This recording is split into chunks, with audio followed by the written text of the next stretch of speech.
Hey guys, today I'm going to tell you how to connect to a VPN on Vivo Y04. If you're using Vivo Y04 and now you want to connect to a VPN, so let's see how can you do this. You just have to open your phone settings and here just open more connections and you will get VPN settings here.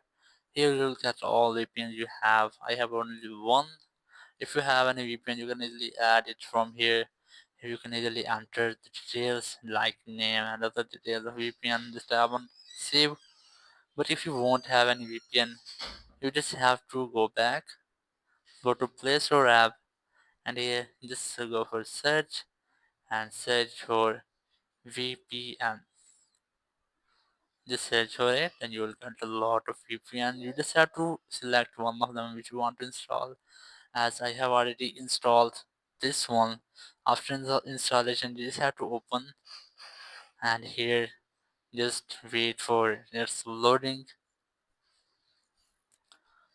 After that you just have to tap on connect to connect to the VPN. If you want to change the server, just select the globe icon here, and here you can easily get all the servers which you can easily connect. So that's how you can easily connect your VPN on Vivo Y04. Thank you very much for watching the video. Until next video, bye bye.